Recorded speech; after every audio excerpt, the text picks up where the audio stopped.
চিত্রনায়িকা পপি সাম্প্রতিক সময়ে নানা কারণে আলোচনায় এসেছেন। বিয়ে, সন্তান, সংসার, অন্তর্ধান হয়ে যাওয়া, জমি নিয়ে পরিবারের সদস্যদের অভিযোগ, ফের ফিরে আসা, এসবের মাঝেই গত কয়েক বছর পপির নাম ঘুরপাক খেয়েছে।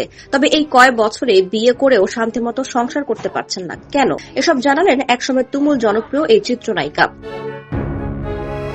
চাচাতো বোনের জামাই তারেক আমাদের বাড়িতে লজিং থাকতো। এরপর সে আমার চাচাতো বোনকে ভাগিয়ে নিয়ে গেল, বিয়ে করলো, বিয়ে করে সংসার শুরু করলো। এরপর আমার সম্পত্তি দখলে নিল। আমি আমার সম্পত্তি বুঝিয়ে দেওয়ার কথা বললে সে আমাকে সম্পত্তি বুঝিয়ে দেয় না। শুধু আমার নয়, সে একজন দুর্নীতিবাজ। একটা ব্যাংকে চাকরি করে তার হাজার হাজার কোটি টাকার সম্পদ গড়েছে। এসব পেল কোথায়? কারণ সে পুলিশের বেনজির তারেক সিদ্দিকীর সঙ্গে যোগসাজশ করে চলত। সে আগে ছাত্রলীগ করত, সে ক্ষমতা দেখাতো। এখন সে বিএনপির নাম ভাঙিয়ে চলছে। প্রতারণা শুরু করেছেন মা বাবা। আমার লাইফে সিনেমা করে যত টাকা আয় করেছি সব টাকা আমি বিনিয়োগ করেছি খুলনায়। আমার মা বাবা সবসময় ইনফ্লুয়েন্স করতেন জমি কিনতে। অনেক আত্মীয় স্বজন জমি বিক্রি করার জন্য আগ্রহ দেখান, আমি কিনি, কিন্তু সেই জমি এখন আমি বুঝে পাচ্ছি না। প্রতারণার শুরুটা করেছিলেন আমার মা বাবা। তারা আমার সব উপার্জন বিনিয়োগ করেছেন খুলনায়। স্বজনরাও করেছে প্রতারণা।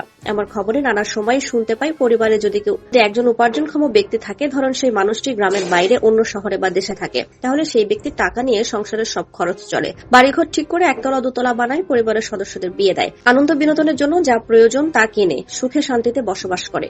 আর যার আয় এত কিছু চলছে, সে যখন বাড়িতে আসে তখন সে দেখতে পায় সবার থাকার জায়গা আছে, শুধু তারটাই নেই। আমার ক্ষেত্রে হয়েছে সেটি। আমার সব আত্মীয়র দেখাশোনা করেছে আমি, নানা সময় উপকার করেছি। আজ তারা আমার সঙ্গে প্রতারণা করছে।